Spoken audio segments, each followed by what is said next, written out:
In the last video, we saw the method of finding the square root by prime factorizing the given number. Now this video, we will see the second method of finding the square root. The second method of finding the square root is very much preferable for the numbers which are actually not perfect squares. Those numbers can also give a square root which may be non-terminating decimal, it may be non-terminating non-recurring, that means they may be irrational also. So this method is very much important because it gives square root of all numbers. It gives square root of perfect squares also, and it gives square root of non-perfect squares also. It gives square root of all the numbers.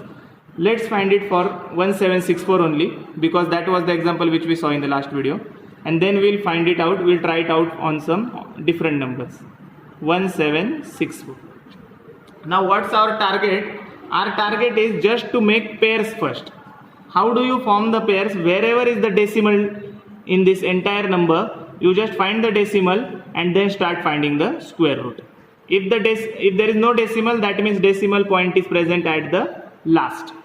But if there would have been some decimal, then we would have used that place of decimal. Now starting from the decimal, make the pairs of two digits together. So 64 will be one pair and 17 will be one pair. Now remember, this pairing is very crucial step, a very critical step. If this pairing is wrong, then entire sum goes wrong. If instead of this thing, if I would have been given 176.4, then the pairing would have been different. This 4 will club with an extra 0. This 76 will come as one pair, and this 1 will be alone with 1 0 here.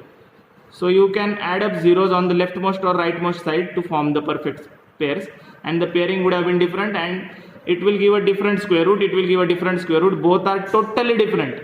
They are not at all related with each other. Both these answers are totally different, not connected at all with each other. Okay, so the placement of this the decimal is very much important, and you will always work from the decimal on the left side also, on the right side also. While making the pairs from the decimal, you will move on away from the decimal, okay. The direction is not from left to right or right to left.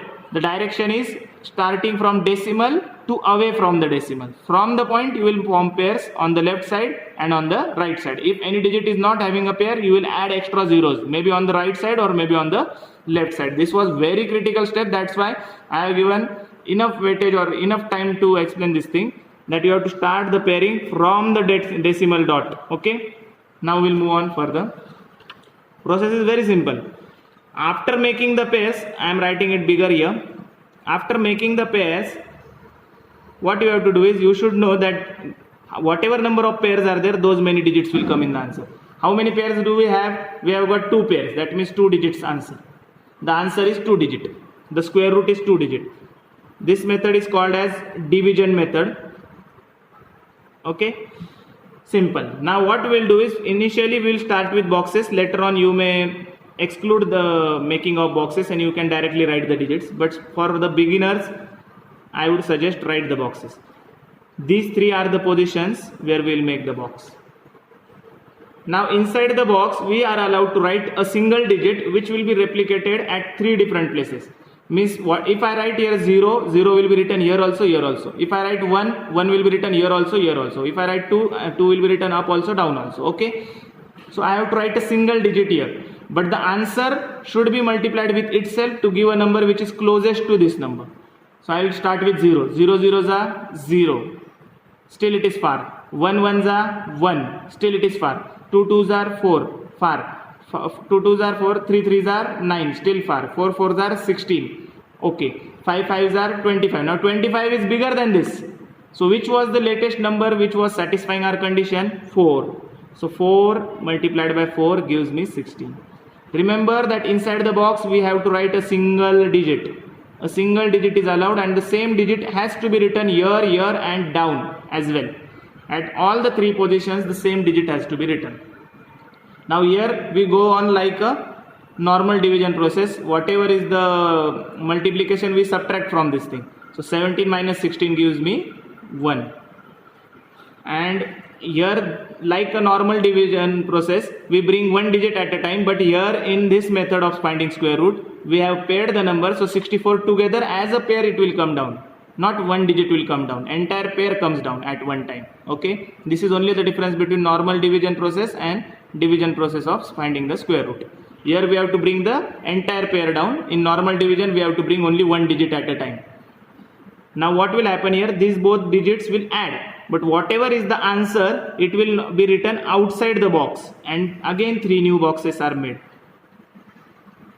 Okay, again 3 new boxes are made, and whatever is the answer is not written down in the inside the box, it will be written outside the box. Now again the process is repeated, again we start with 0, but now remember that whatever number I have written here, the number and this number together they will form the entire number. This digit and this digit together they will form a number. If I write 0, then it is not only 0, it is 80, 80. So 80 into 0 is 0, small. 81 into 1, 81, still small. 82 into 2, 164, and we get our solution. When the remainder comes 0, we have solved our sum and we got 42. Remember, our answer was 42 in the previous example also. Here also you have seen that the answer was 42. Okay, that's how we got the answer. But let's see if I would have placed it wrong. If the dot would have been placed at a different place, then how the answer differs. Here I would have written 1, 1 ones are 1, 1 minus 1 is 0, then 76 would have come down. Then plus 1, 1 plus 1 gives me 1 plus 1 gives me 2, and 2 will be written here, and then again an empty box. 21 ones are 21, small. 22 twos are 44, small. 23 threes are 69, okay. 24 fours are 96, 96 is bigger, so 23 threes are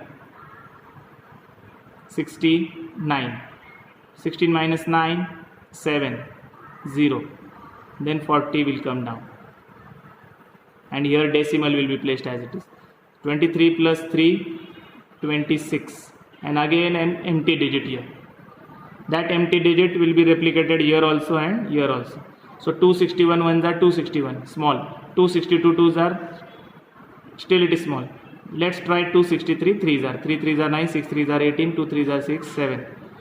It is big. That means 262 into 2 would have been correct. 2 twos are 4, 6 twos are 12, 2 twos are 4, 5. So 524. And again we'll get a remainder. 10 minus 4, 6. 3 minus 2, 1. Here 7 minus 5, 2.